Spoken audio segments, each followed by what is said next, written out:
I'm Rachel Edidin. And I'm Miles Stokes. And we're the hosts of Rachel and Miles Explain the X-Men, a weekly podcast all about the ins, outs, and retcons of our favorite superhero soap opera. Now, some of you have been asking about what our take on the newly announced Post-Secret Wars Marvel X books are, so we figured we'd record a video and talk about exactly that. Now, we have scored a copy of the Marvel previews that came out this week, and I think it's worth noting that these are the first 5 X books announced, but there's a pretty good chance that they're not going to be the only 5.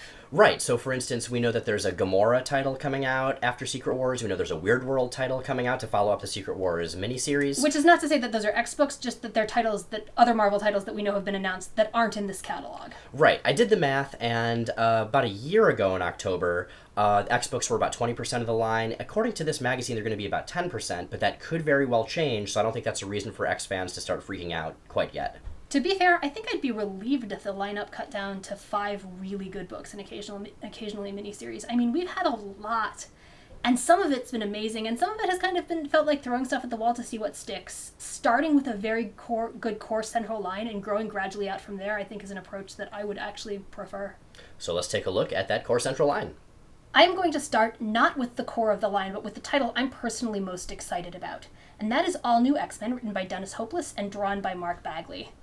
And I am so excited about this book. I cannot effectively and sufficiently sum up how excited I am about this book, because it's 4 of the original 5 plus Wolverine, who's Laura Kinney, the former X-23, going on a road trip, and in a VW microbus, apparently, based on the cover. It's written by Dennis Hopeless, who, as far as I'm concerned, can write all of the X-teenagers forever, but especially the originals. Yeah, he did X-Men Season 1, which we babble about all the time on the podcast. It was amazing. If this is anywhere near as good, Yeah, I would say at this point that X-Men Season 1 is the X book I have read the most times. Entirely justifiably It is like my security blanket book. It is so good, and Hopeless is so good, and this book looks so good, and he and Bagley are such a good pair for it. Yes. Yeah. Yes. Now, I find so happy. They made a book for me. I find it interesting that we have 4 of the original 5 X-Men. We don't have Jean. She's in actually one of the other titles. Right. Instead, we have X-23. I gotta say, I'm a little sad we don't have more female characters, but at the same time, this is about as close to the original 5 as we're gonna get anytime soon. You know what else I'm really sad we don't have? Female creators. There is not a single one on any of these books. What the hell, Marvel? Seriously, I mean, we've seen a number of women write and draw X-Men incredibly well, even just in the past few years, so no, you know what, screw that. Shame. They're obviously not just pulling from pre-existing X creators. There are so many women who would write and draw X-Men so well. Marvel, get your act together here. You know, I want to like this more than I do, and more than I feel like I can, given that you have 5 creative teams that are all dudes. Don't do that. Uncool. But this book is cool. This book is amazing. So now we actually will go to what looks like it's going to be the flagship X title post-Secret Wars, which is Extraordinary X-Men, written by Jeff Lemire with art by Humberto Ramos. So first, I just want to say I love this lineup. We have the classic Claremont-era Storm, Colossus, Nightcrawler. We have adult Iceman and young Jean Grey, which is why she's not with the other young X-Men and all-new X-Men. We have Lyanna Rasputin, Magic, and we have Old Man Logan, who I don't think anybody was expecting to see in a core X-Men title. We don't really know much about the premise of this book, except that it's the center of the X-line. We know the Terrigen Mists somehow factor in. There have been a lot of rumors about what that may or may not be, but mainly we just have an awesome lineup by an awesome creative team. Yeah, Lemire very much seems to be stepping into Bendis' role as the primary architect of the X-line. He's writing 2 of the major titles. There's actually a really good interview with him about this one in particular up at CBR right now, with, I think, Brett White, that I'd recommend checking out if this is a book you're curious about, or if he's a writer whose approach you want to know more about. What little we know from this preview, from that interview, it makes me excited about this book, but it also makes me excited about the line that this book is supposed to be the center of. There's been a lot of concern about, are the X-Men being abandoned since Marvel doesn't have the movie rights? I mean, even if the line is smaller, I don't think they are. We have some stellar talent, we have some, it looks like interesting creative decisions, and I am super psyched about this book. It wouldn't be an X-line without an Uncanny X-Men. This one is written by Cullen Bunn and drawn by Greg Land, and from the look of the cover, it's going to feature Magneto, Psylocke, Mystique, Phantom X, and Sabretooth. And I have very mixed feelings about it, because on one hand, Cullen Bunn is awesome, and on the other hand, Greg Land may be my least favorite artist currently working in comics. Yeah, I mean, his art is, it's of the photorealistic style, but what that also means is that he references photos so heavily that characters don't look like themselves. They often just look like whatever photos are being referenced at the time, and that can really suck the life out of a book. Well, and he repeats reference. There are amazing gifs transforming, of going between different panels and different characters from different books that are clearly traced or drawn photo exactly from either the same reference or from one another. Mm-hmm. And that's the thing that gets me about Land, because he's a solidly decent artist, but he references so heavily and so arbitrarily that it destroys the storytelling and narrative coherence of the books he draws. This happened on Gillen's run on Uncanny consistently, and it always seems with the X-Line that he ends up paired with the writers who do the most, expressive, like, personal stories, and the juxtaposition makes me nuts.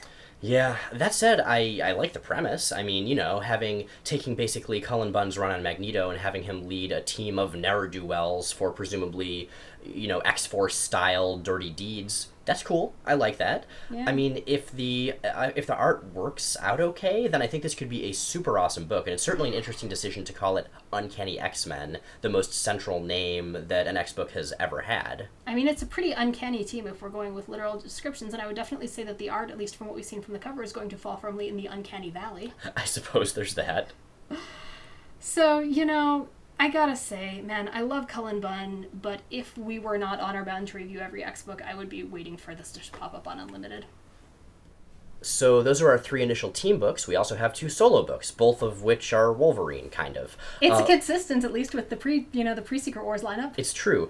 So the first of those is Old Man Logan, written by, again, Jeff Lemire, who's doing Extraordinary X-Men, and the art's done by Andreas Sorrentino, who's actually doing the current run of Old Man Logan, and very, very well. Mm-hmm. The art has this sort of grimy, bitter, weathered feel to it that is super awesome when you have a bitter old man with knives in his hands.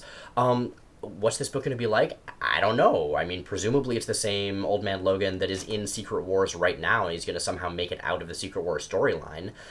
It's going to be interesting. I mean, I like the fact that main Wolverine is still dead and will presumably be for a while. Mm-hmm. If we're going to have a Logan, a James Howlett in the Marvel Universe right now, having it be this kind of weird take on it, I think that's kind of cool.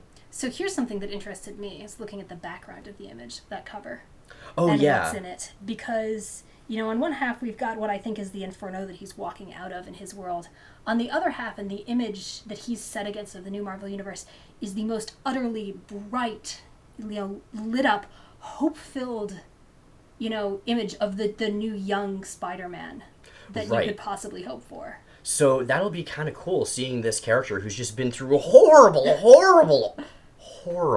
things in this universe that maybe is bright and hopeful and okay. That could be some really cool compared to his home character universe, work. It definitely is. It's hard to get much worse. Days of Future Past might be worse. Earth on Fire. Earth on Fire is the worst. Earth on Fire is definitely the worst Earth. Yeah, I'm excited to see where the stuff with Miles Morales goes, whether that's going to be a thing, because one of the things they've built up around Old Man Logan and bringing him in is him serving as a mentor figure to the new Wolverine. And I'd love to see that extended, because that's a role that I think Logan has typically been very well used in, and I think that Lemire could write especially particularly well.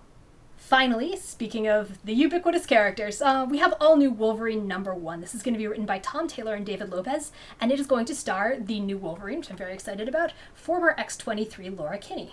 Rachel, I just noticed you're wearing the same sunglasses you've worn before. I thought you didn't do that in reviews. I do not, and these are not reviews. Oh, hey. And these are my only prescription sunglasses, and I am out of contacts. Do I even need to be wearing a shirt? You do.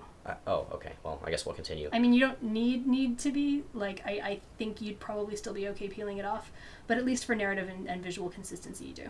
Check. Okay. I mean, that's really basically the only reason we wear shirts. So, Wolverine, right. So this is written by Tom Taylor, who has written all over the Marvel and DC and Dark Horse and Star Wars and everywhere else universes. Drawn by David Lopez. It's a good creative team. I really like the cover image, and I really like how aggressive the cover image is. Mm-hmm. Man, you see so many X-23 covers where Laura's just like sort of all wilting flowery or all pin-up-y and sexy, when she's on covers. And this is a Wolverine cover, man. It is totally a Wolverine cover, and they're running with it, and I really dig that. Yeah, and if you've been following really anything X-23 has been in for the last couple of years, like, this is a direction she has been going, yes. And I completely buy her being the new Wolverine, her being this, like, ferocious, savage, but still very much superhero character. Yeah, I want this to be a legacy identity. Even if they bring back Man Logan, I want her to stay Wolverine. I mentioned really liking, Logan in the mentor role, and I stand by that. And I think putting Laura as Wolverine in the spotlight, having her become, the definitive Wolverine of the Marvel Universe would be so cool. Mm-hmm. So those are the 5 official X books, or at least the ones that have been announced so far, but there are also a number of signature X characters scattered throughout the rest of the line. Now, these are not books that we're counting as X books for review purposes, but if you're looking to follow these characters, here's where you can do it. Right. So we'll go down the list real quick. We have A-Force, which is continuing from Secret Wars. That is, of course, Dazzler up there, her sort of current punk emo Earth 616 look. On the cover of Daredevil right there, looks like Gambit. It has been confirmed is not, in fact, Gambit. So that's just for disambiguation. Why are we listing that? For disambiguation. Daredevil's new costume is pretty rad. I like that they're sort of going in a balance between the TV show and the comic. Guardians of the Galaxy, this one's kind of tricky because we don't have confirmation, but there are a lot of very strong rumors that character in the middle, what looks to be a female equivalent of Star-Lord, is in fact Kitty Pryde. Maybe the Age of Apocalypse version of Kitty Pryde, since she's been hanging out with Star-Lord in Secret Wars. Hard to say. We'll find out. We also have the new Avengers. That's Sunspot in the front. He currently owns AIM, from what I understand. Go Sunspot. Which is kind of awesome. Yeah, yes. No, he does own AIM. He bought it a while ago. That book looks really fun. It's by Al Ewing. I'm excited. We also have the Scarlet Witch book, only very tangentially an X character at this point, possibly not even at all, but for the sake of completeness, there she is. I'm hesitant to recommend that book just because of the conversation about Robinson as a writer that's come up around it. And specifically in context of, I'm blanking on the title, but his creator-owned comic that came out recently, and some really not okay stuff in there.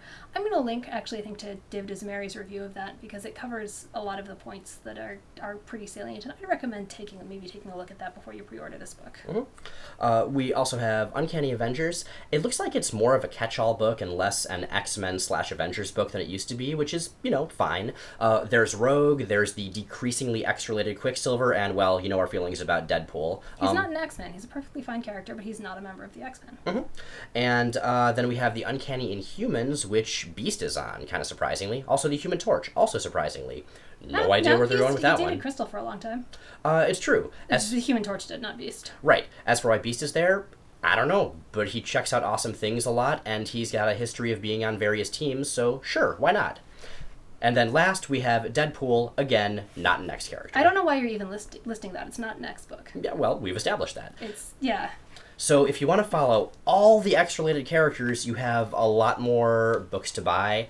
I mean, my advice remains what it always is, which is check out the books that you think you would enjoy. Check out the books you hear good things about. You don't have to stick with X stuff. You don't have to get all the X stuff for that matter. Just, check out weird stuff. There's a lot of good stuff out there, including Squirrel Girl, which is in New Avengers, and I'm very excited. So that covers, I think, the X books and the X tangential books. One thing I'd like to do that we didn't have a chance to in this video is follow the creators who we've been talking about in these reviews on X titles over the last year and where they're headed, because some of those are really exciting places. We've got Jason Aaron and Chris Bacallo on Doctor Strange, which I'm super, super psyched for. Chris Anka is going to be taking over as the new main artist on Captain Marvel, which I think is written by the Agent Carter showrunners, which seems kind of amazing. And yeah, there's a lot of rad stuff in here.